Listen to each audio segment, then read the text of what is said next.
Just think, your neighbor, the grocery store manager, that chicken right there. Everyone in this city gets a shot at being a star live on my stage. Real talent from real life. That's what audiences want, and I'm going to give it to them.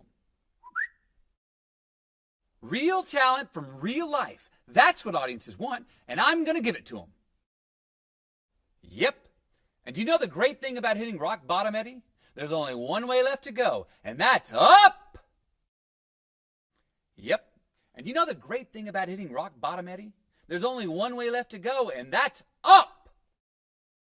You just start singing. Do what you love, and then you'll be great because you won't be afraid anymore because you'll actually be doing it. Right? Right. Because like my dad always said, don't let fear stop you from doing the things you love. Really? Yeah, I mean, no. I mean, yes, yeah, I can sing, but no, I get so nervous, and I can do it. No, I mean, I would do it, but no, no.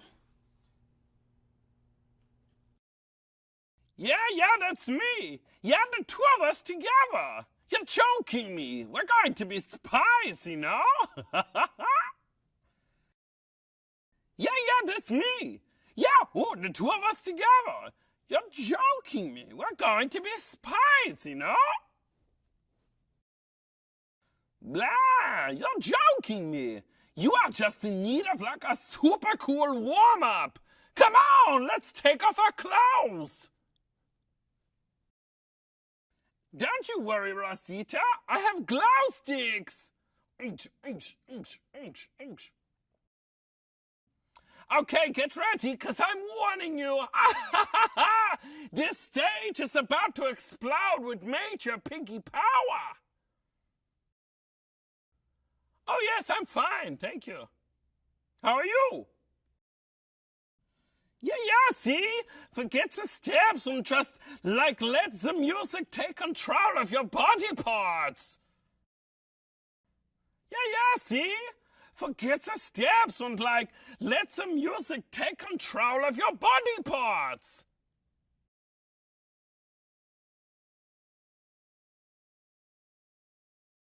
It's a unanimous experience, I think, for an adult or children. It's fun. It's got little lessons, overcoming your fears, what have you, that are good for all of us. It's got innocence. It's still got adult relationships, so it doesn't pander to the adults. It really doesn't pander to the kids either. And the music is absolutely sensational. The music is really sensational. He's a hustling, conning, lovable, optimistic salesman trying to keep the theater open. The last theater's going down, and his love of the theater and how he grew up with it and his romantic involvement with what the theater is to him.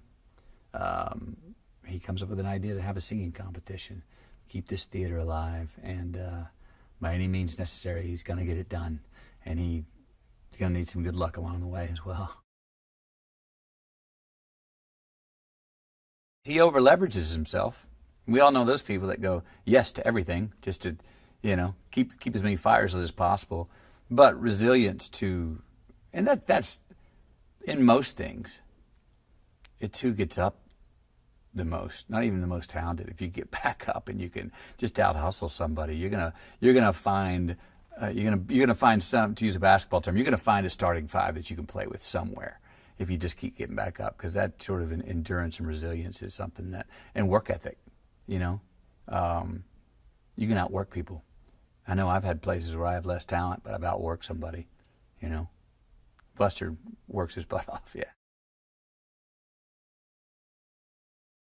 They're always fun, they're bright, the kids love them, but they don't pander down to the children. They're still fun. I find that as an adult I can enjoy them, but they still hit a populist pulse that you kind of, at least for sure, with part of what I love about singing, it's just when I say unanimous, they're just looking at me like, that just works.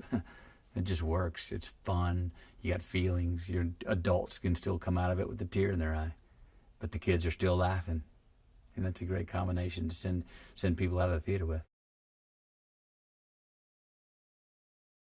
I haven't made many that my kids can see, and they have seen it. They love it. I've got a little more stock in the household now, that their papa's an animated film that they like. Yeah, and I hope to do more.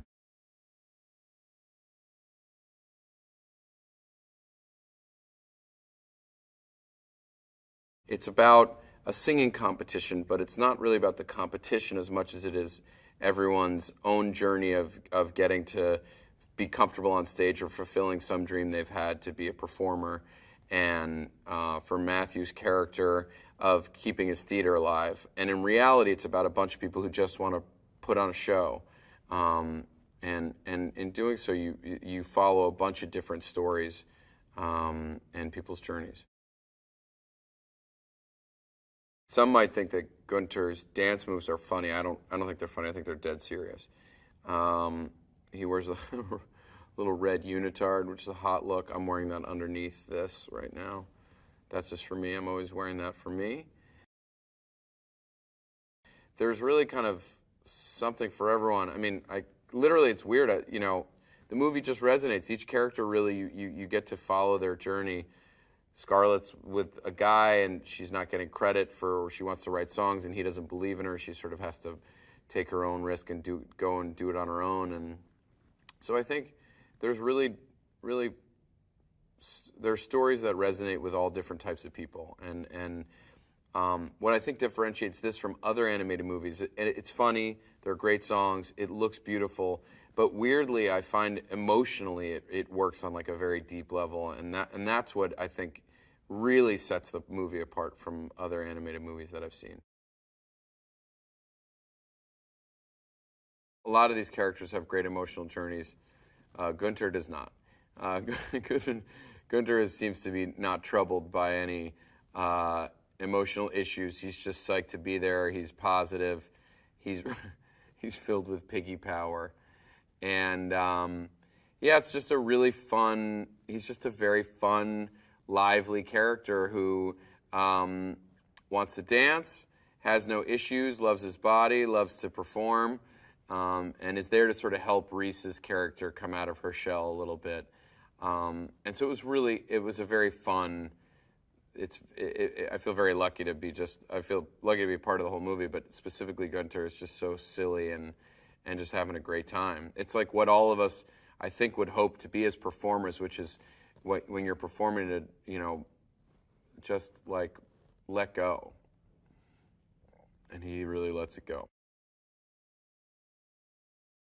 If you were at a music festival, you'd be psyched to be with Gunter. If you were at the DMV, you'd probably be psyched to be with Gunter for like the first 40 minutes, and then you'd be like, buddy, put the glow sticks away, we're at the DMV.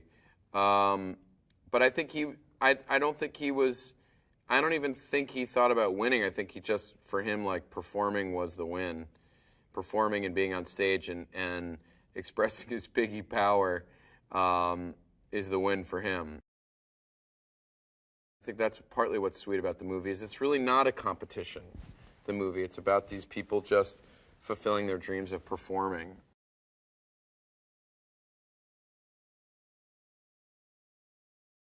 When I found out they wanted me to sing Hallelujah in the movie, I think I was just pleasantly surprised, because I really had no idea what sort of route they were going to take musically. So when that was the song, I was like, oh wow, and it's such an awesome moment in the movie as well, when everything's just sort of at a low, and Mina's able to sing this beautiful song, Hallelujah. So that was an honor to be able to sing that.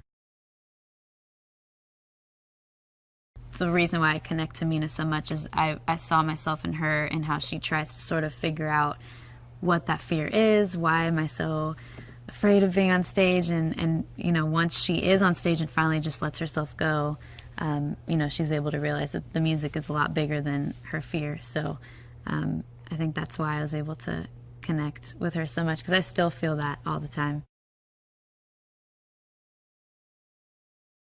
It's so important, I think, for people to know that you can do what you love to do and be happy in it, and whatever your passion is, you know, that's something you should definitely go after. And and I think what's interesting too about the film is how Mina gives that advice right back to Mr. Moon, and he it's almost like he has to be reminded. I think we all have to be reminded of that. Just make sure what you're doing, you really love it and you can find joy in it.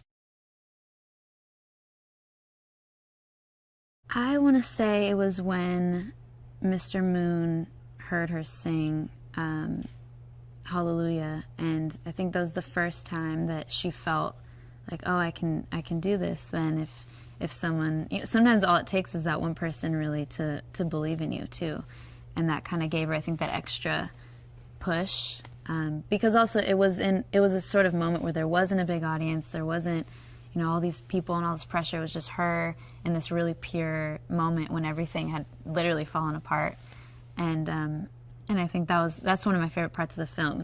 It's so touching and so moving, and I think she's able to finally connect, like, okay, I can get out there and do this now. I'm so excited. I kind of want to sneak into like every theater and just watch people watch the movie because yeah, people just get so happy. It's like you're rooting for these characters, and you know, you're singing along and you're clapping along, and yeah, from what I've noticed, people just can't help it. They can't help but just smile, and definitely makes you walk out of the room just feeling really happy.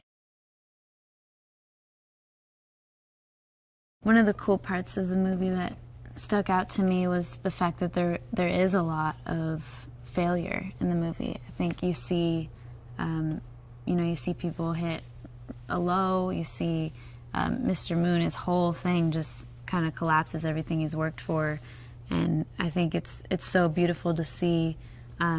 Not only the fact that he gets up and tries again, and all these characters, you know, it's like, okay, let's try again, but they're not alone in it. It's like they have each other, and they have this support group sort of thing to kind of encourage and lift up. I think that in itself is such a great message as well for people to know that you don't have to do that alone, you know, when you do hit a rock bottom, and you know, just to have people around you, your family, people that love you, is really a really beautiful thing and a really powerful thing. Hey, Lisa here. I just love animated movies. What about you? 2016 has seen some great titles released, but 2017 is also looking awesome for animated movie lovers. Films with a family theme are a fantastic way to appeal to almost every audience, and with technology advancing by the minute, all of the big 6 film studios are succumbing to the animation temptation. Here is a list of the best animated movies coming your way in 2017. The Lego Batman movie releasing on February 10. The Boss Baby releasing on March 10. Smurfs The Lost Village releasing on March 31. Cars 3 releasing on June 16. Despicable Me 3 releasing on June 30. The Story of Ferdinand releasing on July 21. The Emoji Movie releasing on August 4. The Lego Ninjago movies on September 22.